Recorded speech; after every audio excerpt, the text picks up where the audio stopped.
Silav, ez danîme. Li Sanîtona Kalîforniyayê li navenda herêmî wekî koordînatorê xizmetê kar dikim. Îro em ê xala pêncemîn ya rêbaza HCBS'yê nîqaş bikin. Bijartina xizmet û alîkariyê. Hûn biryara wê yekê didin, dekî xizmeta we bike û karkerên wekî bin. Hûn biryara wê yekê didin ku dekî alîkariya we bike û hûn dikarin wan kesan biguherînin. Steven û Dexter bi seleteyekî keleman, bi fincanekî şorbe û bi fîlmekî Kevin Costner fêrî vê yekê bûn. Merhaba Dexter, min ji te re xwarin çêkir. Spas dikim Arşa, min zanibû tê bibêt berdestgeh pir baş. Navê berdestgeha Lanterman jî Marşa bû. Hêvîdarim tenê ji ber ku navê min Marşeyê wê ez nehilbijartime.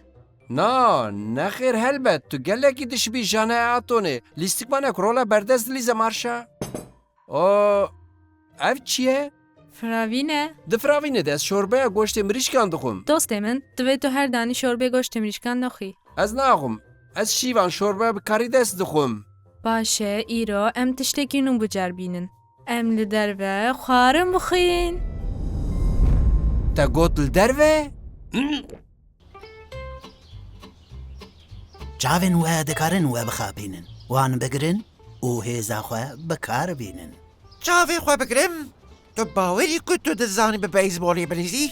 Belê, bi milyonan car zeviya xêlan temaşe kiriye. Ger tu çi bikî ew dê were. Ew dê were. Çi bikim? Dî kî were? Tu min dikujî zaroko. Ev filmekî dine. Bisekine. Em fîlma dîsandil temaşe nekiriye. Ez ne li sînemayê dijîm. Baş e, tu gelek tiştan dimînî. Em ê hinekî naverê bidinî. Ji bo jediyan wextê xwarinê ye. Mane wisa. Ha? Belê. Nekarim wê bixwim. Ez di rahênanê de me. Wê demê ez biçim hundir. Tiştna ku tu dikarî bixwî ez bînim. Em rahêjin fincanê û mavê bixênê. Paşê em bixin mekinê ya gidûsê. Aştere dostê min, heya nova vegere vê têra te bike.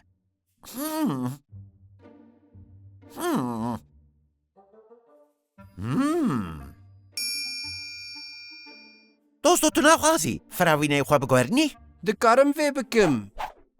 Ji bo maşa li cemteyê tu bişensî. Salateyên wê pir xweş in. Tu jî bişensî.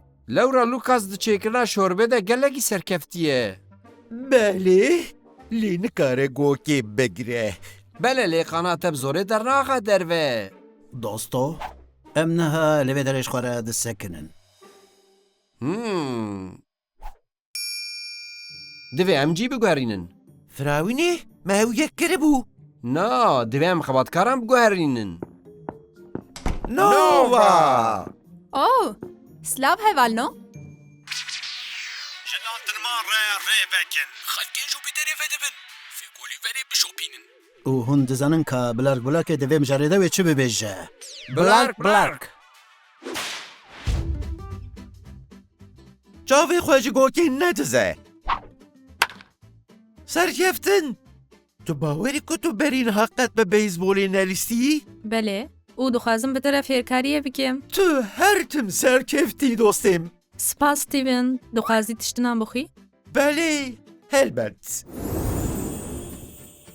Steven û Dexter bûn xwedî alîkarên gelekî serkeftî. Mafê her kesî heye ku alîkarên xwe hilbijêrin û wan kesan biguherînin. Ji bîr nekin, tîma we ya plankirinê di her karî de hewl dide ji bo kesan bixebite û kesê di navendê de tu yî.